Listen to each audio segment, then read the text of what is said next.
I know we shouldn't even be a thing. We should have walked our own separate ways, but we were always in this phase. You see, madly in love to the point that death rank. And I'm still foolish for you, even though my bones break. And if it meant the world to you, I'd die to see it true. I know you'd rather love me broke if it meant I'm living with you, and that's the realest. I would never fold the hand I'm given. I would rather lose it all than gamble my life on the river. This is painful, but love is perfect in all of its angles. One moment you're breathing and the next is trying to hang you. So leave me breathless. You know my love for you is reckless. Yeah, you hurt me so good that I'm addicted to your affection. When a real man makes a vow, a real man sticks around. And money ain't worth shit if I can't buy the clouds. Just keep it on a level where the real color's out, and I can promise that I'll always be around. Tell me when you decide enough is KXPS 92.1 coming soon. KXPS. The views and opinions expressed in the following program do not necessarily reflect those of KXVS, the Voice of Stockton, or its parents, affiliates, management, and staff. Hi everyone, this is Laura Garcia. And I'm Ben Sanchez, and you are listening to Challenge Mode on KXVS, the Voice of Stockton.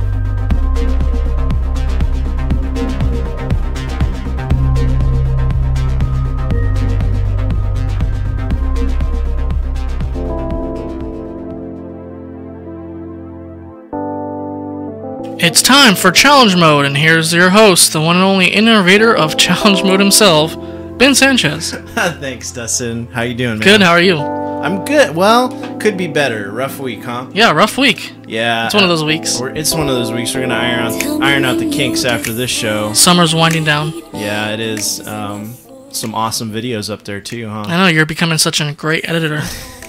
Yes. Yeah, all from the iPhone. So, ladies and gentlemen, as you know, this is Challenge Mode, the entrepreneur show on KXVS, the Voice of Stockton. And so we have a really cool guest for you today. We've just been filling up over every week. I feel like, somebody wants to come in and kind of do the show. Of course, today we've got a call in from Ulysses Balthazar, who's an awesome dude from... he works under Eric Lofholm. He is actually a coach and trainer in real estate technology. So this is very kind of, I feel, new territory for us. And so we're going to get in, and because we only have him for a certain amount of time, so we're going to chat with him and see what real estate technology is. Ulysses is kind of going to give you some background about where he's from, how he got involved with Eric Lofholm, and then kind of help you out with some real estate business. Ulysses, are you there? I am here. Awesome, man. How are you doing? I'm doing great. Another day in paradise. The weather's nice and clear today. Where are you at today? I am in Sacramento, California. I am currently at my office, KW Sac Metro office in Truxell in Natomas area of Sacramento. Oh, that's not. I was just in Sac yesterday getting a tour at the Kings, the Golden One Center. They were nice enough to let me come in there when it shut down and give me a tour of the facility. Oh, nice. Definitely a state-of-the-art facility for the Golden One. It's amazing what they've done, how they've created all the solar panels within the windows and how they can open and close and create a breeze on hot days. So it's insane. The whole entire damn thing is amazing. Yeah, for anyone that hasn't been to Sacramento, definitely check it out. You know, they've got a lot of concerts, a lot of cool stuff. And so it's great to catch up with you, Ulysses. You're doing some really incredible things, and I want a lot of people, let people kind of know a little bit about a background. But before we get to that, I always like to ask every guest that comes on the show, what do you think about when you think about an entrepreneur, and how important is that in the community? Well, I mean, an entrepreneur, the simple definition of an entrepreneur, obviously, is somebody who operates a business or businesses. Somebody, obviously, it's either a business owner or somebody that is taking more than normal financial risks. Obviously, people that either play Wall Street and all that. And to me, that still resonates. To me, an entrepreneur is somebody that is willing to take the more than normal risks in life. Whether if it's them pursuing their passion, goals, or ambitions, and either starting up their own business, and all that. And to be honest, entrepreneurs are the reason for, innovation. There are words that we've used for a very long time, like, inventors and stuff like that, right? Thomas Edison and all that they invented these things, right? But they themselves were entrepreneurs. And if you start looking at history very closely, every single one of these guys that innovated, changed the future, whether if it was something technological, agriculture, whatever, they were the driving force of innovation for the world that we live in. And that is the reason why entrepreneurs are so important. For people for people that are afraid, people that are listening that are like, I want to be an entrepreneur, but I'm afraid, being afraid is always going to keep you in the world that you're currently in. And, taking the leap of becoming an entrepreneur is very good, because not only does it help you in your life and build character in your personality and your behaviors, your thought process, it's a whole different world when you become an entrepreneur. And I think it's so important because it is what's innovating our future. And if you wake up every morning, accepting, the challenges that are given to you on a daily basis, being an entrepreneur, being your own boss, not having a set schedule, you have to create that schedule. You have to create your own consistency and your persistency and all that other fun jazz. In doing that, the reward in that is knowing and understanding that you're also changing the future. And it's up to you whether if you're changing the future for the best or for the worst. And of course, we promote and we advocate, positive things, right? Having a positive mindset and everything like that. So entrepreneurs are key. Entrepreneurs is what's making the world live on. If you really, really think about it. So entrepreneurs that's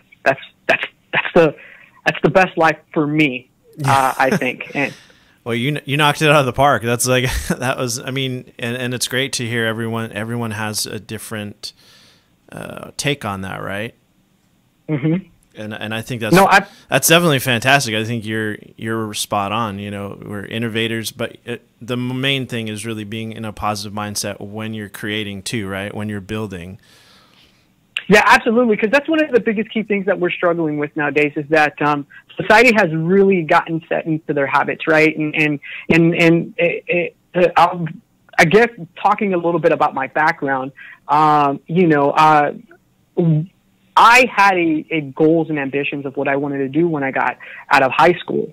And those things didn't come to fruition. And it was no one else's fault but my own fault. And I can pinpoint what exactly I did wrong in life that did not let me get to the next level up, basically, right? When you graduate high school, you're going to do what? What are you going to do in life? Are you going to go straight to getting a job? Do you want to go to college? Do you want to study a career? Are you going to pursue your passion? What are you going to do, right? That's always a big key thing. And for me, what I wanted to do, I didn't get to achieve because I set myself up for failure. It wasn't my parents. Yes, my parents and family and all that, they all have this obviously their parental duties and responsibilities. And I want to say that, my parents were very supportive in a lot of the different things that I was doing. But to be able to get to the next level and level up, I just needed to do really good in school. And that was the one thing that I chose not to want to partake in. And because of that, there were repercussions, and I didn't get to achieve what I wanted to do when I got out of high school, and that was to be a culinary chef. And I know a lot of people are probably listening, and they're like, what the hell? This is an entrepreneur show, and and this guy, is a real estate tech expert, and he wanted to be a chef. And long story short, I had to accept that failure, but in accepting that, I failed forward, and I realized, where did I go wrong? What can I do? And then since that, I joined the military, not for patriotic reasons. I know I get a lot of people that always tell me, hey, thank you so much for your service. But I didn't do it because for being patriotic. I mean, I love my country. Don't get me wrong, but I did it for educational purposes. I knew that the military could also help me do some of the things that I wanted to do. And I've always been a nerd. I'm a geek. I'm a nerd. I'm a Marvel fan. Iron Man's my jam. I'm that guy that wears the novelty comic book T-shirts all the time. Yeah. And all that other fun stuff, right? And it's so funny, I wasn't really proud of that part of me because that's what I was getting bullied for and picked on when I was a kid in middle school and in high school. And it's so crazy that passion and that world of mine as a kid is what today's world is all about. And basically, that's what I do now. And it all started just by simply accepting the fact that I didn't get to where I wanted to be, and taking that leap, that risk into becoming an entrepreneur. Right, and that's an incredible story. And you know, everybody's got like, you know, their own path that they have to take, and you definitely found that. How did your path actually cross with Eric? Okay, so with Eric Law Firm International, I mean, to really put it short, sweet, and simple, you know, my background, right out of high school, I joined the military. I've always, I already explained that I've been a nerd and a geek since I was a kid. I think the oldest picture of me tinkering with electronics was I was 5 years old, and I was apart my RC car, trying to make it faster, trying to figure out what was it that was making it faster, because I wanted to be cooler than the other RC cars in my neighborhood. And this was all at the age of 5. And, you know, when I've always worked on computers and done a bunch of other different stuff, but my passion was I wanted to cook, right? Mm-hmm. I'm Hispanic, I'm Mexican, and in the Mexican culture, you know, cooking food is like a huge thing. Italian culture is the same, and a bunch of other different cultures.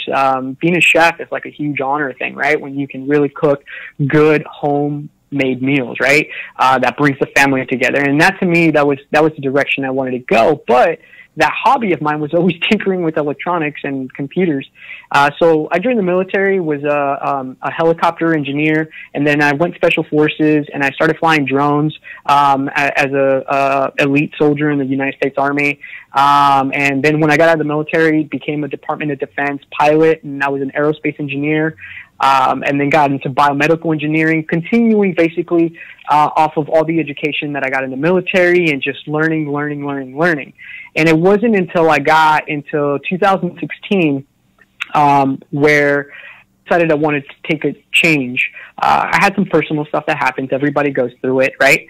And I needed to really change my structure, my life structure. I was traveling a lot before. I went to Afghanistan as a not as a soldier. I went to as a soldier a couple of times, and fast forward, it just was one of those things where I had no personal life. I had no family life. I had no relationship with. I mean, I had a relationship with my daughter, but it wasn't the greatest because I was always gone. I was always traveling, and that's one of the hard things in the military, or when you are in a company that you travel. When you're good at your job, people demand your services, and that's the goal that everybody expects to. But I never had an entrepreneurial mindset. That was the big key thing. I didn't have that mindset.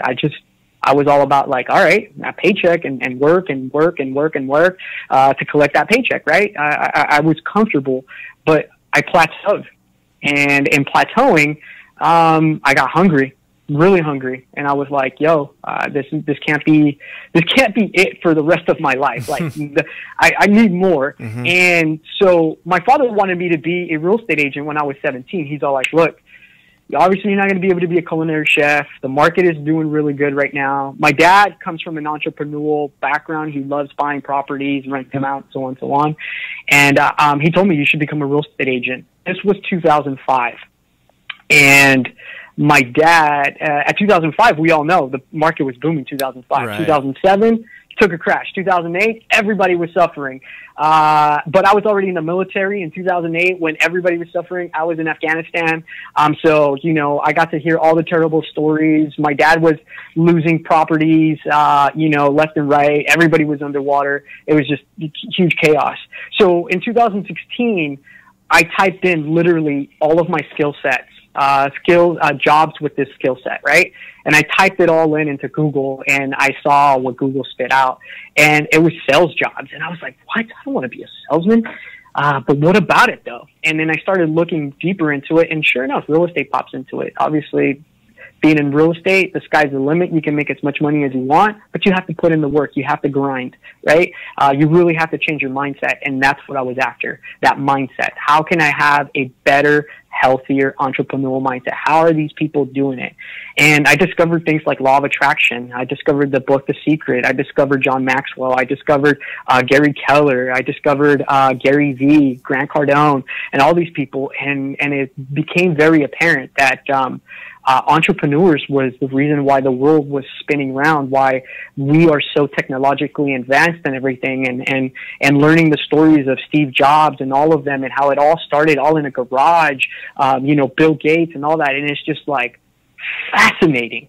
And I'm over here, trying to work for the big guy when I could become the big guy by creating my own world, right? Yeah. And so I got into real estate, and I literally, I'm not lying for everybody that's listening, I went from $45 an hour to $12 an hour minimum wage to work for a real estate agent as her administrator. I sat down with her and I told her, I will teach you. I told her I will do the $12 an hour, part-time. And it wasn't even full-time. It was part-time. Wow. So enough money just to get by. Mm-hmm. I had to cut down on costs, everything. We were struggling for a minute, but I told her, I am willing to take your business and implement all the technological knowledge I have, if you're willing to teach me everything you know. And sure enough, she taught me everything that she know. I will always be grateful for that. And she taught me everything she knew about real estate. She absolutely killed it in the real estate industry. She taught me all about networking and how to really build a pipeline and so on and so on. But when I got into real estate, I noticed that almost no one, and when I mean no one, there's a bunch of people that are going to be listening. They're going to be like, what do you mean no one? Like, really no one? I want to say more. It's the 80-20 rule that we use. 20% of the people actually do what they're supposed to do or do things to make their business successful, while 80% of the people don't. They just do what they need to do to get by. Mm-hmm. Their financial thermostat is like very, very low compared to a grinder, a top producer. Their financial thermostat is really big. They in their mind, they're embedded that I need to make $20,000 a month to survive. Mm-hmm. When in reality, they only need 3, but they have all these ideas, these visions of everything that they want to buy, purchase, and they know that the only way to do it is by making that monthly money income like really high. And that's part of mindset, right? And she taught me everything that she knew, and then I got into real estate. I got my license, and when I was helping her out, it all started with one other agent coming up to me and being like, hey, Ulysses, I really like what you did with her website. It's really cool and it's super interactive. How'd you do that? And I was like, well, this stuff, like, how do you guys not know how to do this? And that was always my question for like a good 4 or 5 months. How do you guys not know how to do this? Like, you guys are all into like entrepreneurs. You guys are independent contractors. Like, this stuff is crucial for your business. How do you guys not know how to do this? Right. And I knew all about this stuff because I did all this stuff for the previous companies. I knew how these big corporations worked and so on and so on. And so I was like, why are you guys not implementing these things? And everybody was just kind of like, well, we don't know how and all that. And then I started realizing like, wow, there's a huge disconnect in this industry with technology and education. Mm-hmm. And so I just started simply just helping one agent out. They referred me to someone else, and that person referred me to someone else, and so on and so on. And next thing you know, I was like, wow, I should create classes on this. And I did. And then next thing you know, other market centers were like, hey, Ulysses, can you come teach this class? So on and so on. Fast forward, that's all I was doing was being consistent, which is the key to any business growth, is just simply being consistent in your niche, right? Your niche. Mm-hmm. Being consistent in what you do, becoming passionate about what you like doing. And I quickly realized when I got into real estate that real estate wasn't going to be my passion. Teaching real estate agents on technology and social marketing was going to be my passion because I was very good at it. I was very good at understanding the next wave of technology and social media and what's to come, virtual reality, Internet of Things, built-in home automation products, of communicating with the homeowners, and just a bunch of different things. And I understood all of that. Why? Because the majority of my career, I spent it in Silicon Valley, where what's happening there? That's where all the entrepreneurs that are innovating all the technology is at. Right. And I had lunch with these people, and never did I ever think that all that conversation of geeking out about the future and stuff like that, I never thought that it would pay off. And I guess my final message in telling you, how I came to be with Eric was I kept being passionate about what I love doing. I became very persistent and consistent in doing it. Even though I was a new guy in the game of real estate, I understood a language that a lot of entrepreneurs didn't, that were in the real estate field. And in doing so, I created a huge social presence online and throughout the entire region, Northern California region. I've taught classes in San Jose, in Santa Clara, all of Sacramento, Yuba City, down in Stockton, everywhere. I've taught classes everywhere, person to person, you know, in front of an audience. And then also same thing, Facebook webinars and so on and so on. And Eric saw me and he said, holy moly, like you're onto something. The whole entire real estate game is changing completely. And you're the one that's like giving all the secrets away. Why is that? And I told Eric, it's like because 80% of the people are not going to do what I tell them to do, while 20% are. And that 80% of the people that are not doing it, they're going to come to me and ask me how they can do it in a more efficient manner than the way that I explained it, or they're going to want one-on-one coaching. And that's where he said, well, that's what I own. I own an international coaching and training company. And I think that you would be the best face for the new division that I've built, which is the real estate tech and social marketing division, just for the real estate industry. Mm-hmm. And he asked me, we would be honored if you would like to be our director for that and spearhead that and take what you're doing to the next even bigger level. And that's exactly what we've been doing. And it's insane how rapidly this is growing. Right after this conversation, I have to jump on a webinar to go teach another class online to students, real estate students across the nation. Mm-hmm. Today, I'm going to teach them on how to get their business on the map. Something that simple. How to get their business on Google Maps and how to maximize your exposure being on Google Maps. You know, everybody nowadays, 88% of people like look up when they go to a restaurant, they're going to buy something or whatever, they look for reviews. They don't look for the good reviews, they look for the negative reviews, mm-hmm. right? Right. And that's always the big key thing. And for everybody that's listening, I'm going to give you guys a tidbit. It's not about how many reviews you have, it's how consistently you are getting reviews. That's how the algorithms work. That's what I like teaching people. I like teaching people how things work. As an engineer, my strength is reverse engineering everything. I didn't create Google. I didn't create the Google indexing algorithm, but since it's out there, I can reverse engineer it and see exactly how it works. So that way I can explain it in real estate terms, in the real estate lingo terms, to real estate professionals on how exactly it works with analogies that they understand, and letting them know simply every time you close a deal, get a review. What does that do? That creates consistency of getting reviews. Right. If you are always getting reviews, what is that algorithm going to see? That you are an active business and people love your product. So who is Google going to advocate when people look for best real estate agent near me? Because that's what everybody does, right? Near me. Best Mexican food near me. Best real estate agent near me, or whatever. Or if you don't even do that and your GPS is on, try to find you the nearest whatever thing. And if you are consistently getting reviews, guess who's going to be at the top? You are. Mm-hmm. How much do you have to pay to get to the top? Nothing. Getting your business off the map is free, and getting consistent reviews is free. But who has to put in the work? You do, which is what? 80% of the things that most people won't do. Why? Well, if I had an answer, then I'd be able to find a solution for that too, but I don't. Everybody's different. Mm-hmm. 20% of the people that do this tend to be successful. And for everybody that's listening, it's really not 80-20 anymore. It's more like 90-10.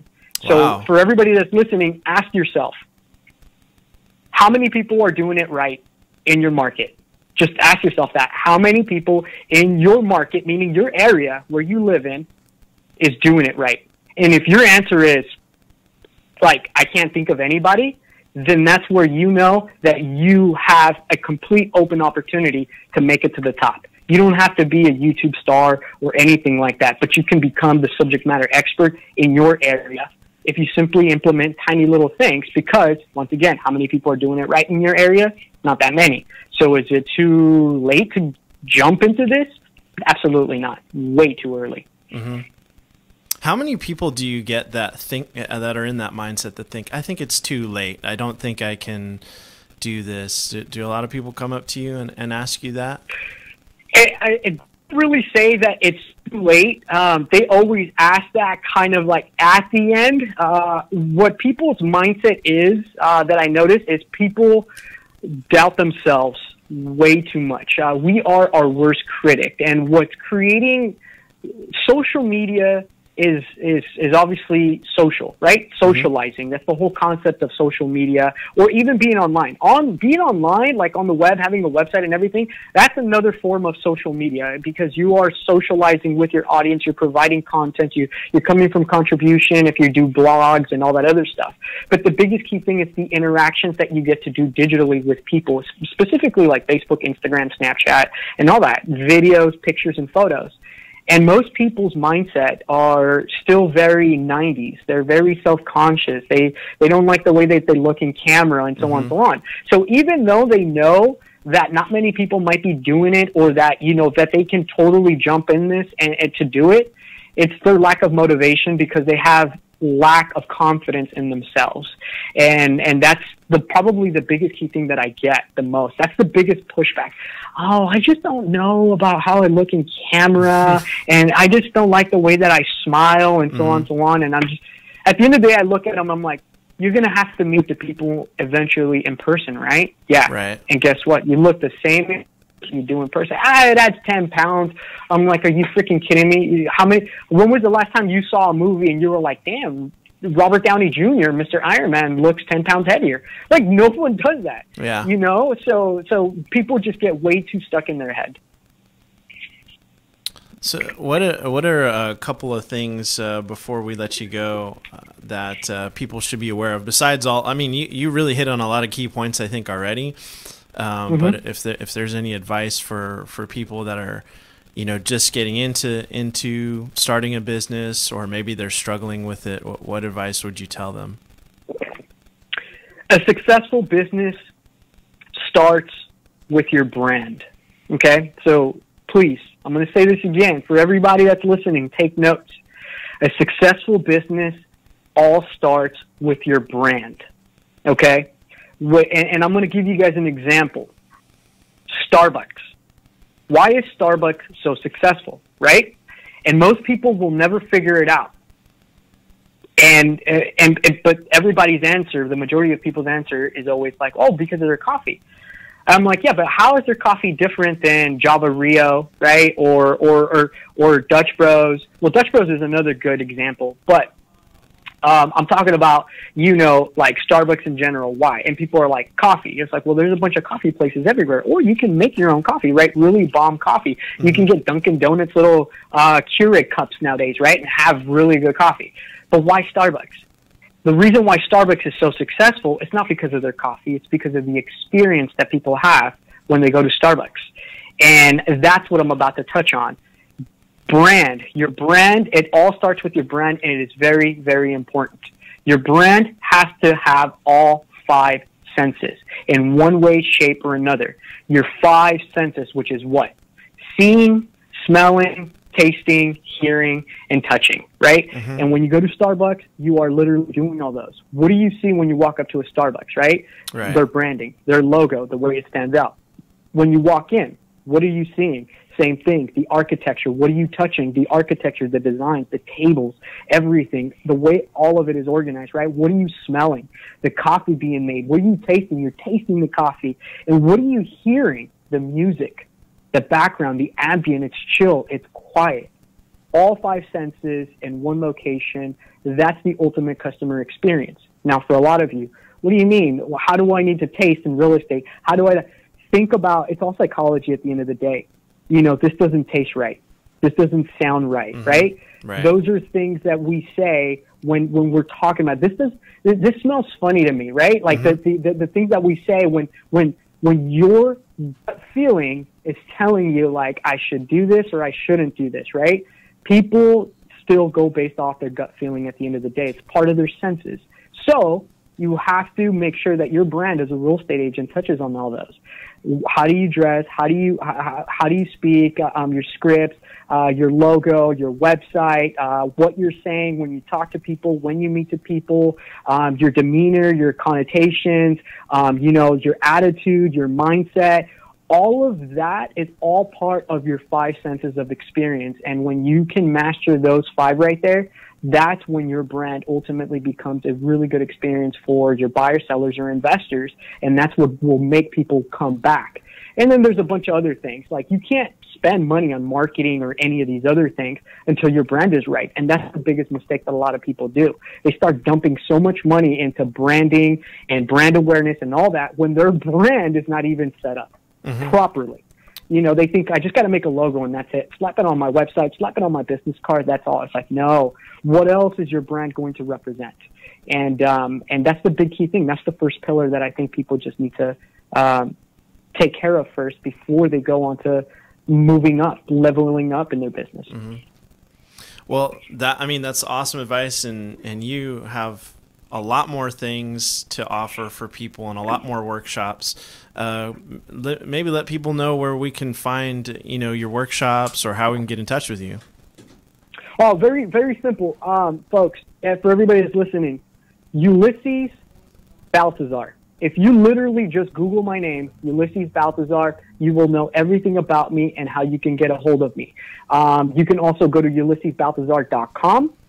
And that's going to take you directly to my Facebook page, which will soon now be a website that I'm going to convert it into, where you will be able to follow all the events, podcasts, webinars, the courses and one-on-one coaching, booking an appointment with me, everything. Simply put, Ulysses Baltazar. Google me or go to ulyssesbaltazar.com and follow me on Facebook, on Instagram, and everything. Just like I gave you guys these tips today, it's what I love doing. I give it all away. Why? Because the 80-20 rule always applies. So for everybody listening, I challenge you today to apply some of the things that I've said and be part of that 20% of the people that are doing things to grow their business. And that's great. I mean, this is all awesome advice, and it's all free, obviously. And your work, people can reach out to you. They can set up things, workshops, and trainings. And you're giving a lot of great stuff away. You're doing a lot of great lunch and learns and great workshops in the NorCal area. So I just want to thank you for being a part of the show and coming on and telling everyone, keeping it positive and just giving them helpful advice for wherever they're going to go. No, absolutely. Well, it was my pleasure. Ben, it was my pleasure coming on here. I'm on a mission. That simply put, ladies and gents, I'm on a mission, and my mission is I'm a spiritual man, and I know that we all have a purpose in life. I believe that very strongly, and I think that purpose comes with the passion that you have behind your purpose, right? Your objection, your objective, not objection, your objective, your mission. And my mission is to simply help educate real estate industry professionals by bridging the gap between technology and agents with education. So I want to bridge that gap with education. So that's what I'm here to do. I think that's my calling. That's what I'm doing. It's what wakes me up in it's not about the paycheck. It's not about the money or anything like that. It's literally getting as many people informed as possible. And it's a win-win situation because at the same time, my business is growing and doing so. So the more people I can impact, the better. So that way I can help with this problem, like I mentioned before, which started it all. Thinking that people knew how to do this stuff, and they don't. And I know how to do this, and I'm not going to be selfish. I wasn't born or raised that way. My military background is all about educating and helping others. And when somebody's down, helping them up. And that's what I'm here to do. So feel free, everybody, reach out to me if you have any questions. Thanks, Ulysses. And like I say, again, I'd love to have you back on the show and maybe give, more insight on a lot of different things. But I know you have to go. You got a big webinar to get to and to prepare for. So thanks for, coming on and being a part of this. And, just want to let you and invite you to come back sometime. Absolutely. You can have me as many times as you want. I am telling you that right now. I enjoy doing podcasts. I enjoy doing webinars and stuff like that. So feel free to bring it back whenever you want. I loved it. Awesome. Well, thank you, and I hope you have a great day and enjoy the rest of your day and have a good webinar. No, thank you. Thank you so much for having me. You guys have a great day. All right, you too. Thank you. So that was the awesome, very cool sales trainer, Ulysses. What did you think, Dustin? A lot of great information. Yeah, and that's what it's really all about, right? Mm-hmm. It's you know, consistency, you know, and being creative and collaboration, right? The 3 C's kind of. Mm-hmm. And then, you know, from there, once you go on to, you know, being, you know, building the brand and start, you know, starting from wherever you're starting from and then slowly building that up, you'll see, obviously you can kind of tell from his story just what happened, what he's been through, and take a step back, kind of learn, and then, you know, trading those kind of ideas, the exchange of ideas, right? The collaboration and exchange of those ideas and helping a business grow. I mean, he really, you know, took a step back and what he was doing to do real estate and be a part of that and to help educate. And now look where he is today. He's doing fantastic things, and it's, you know, I definitely see it's not over for him in that run, but just want to let everybody know we'll have all his information available. He's already said that in the podcast, but if you didn't check it out, we'll be posting that up on our Facebook page and updating you there. So when you have some time, reach out to him. Super nice guy. You can coach. North California. He'll come out and meet you. But thanks for everyone for being a part of Challenge Mode. We have some awesome things coming up. You know, Dustin set up some cool stuff with Parking Day. Yeah, that's later on in September, but we'll talk about it early on in September. Yeah, so thanks for tuning in, and we'll let you guys have a great day. For more information on the Voice of Stockton, go to thevoiceofstockton.org.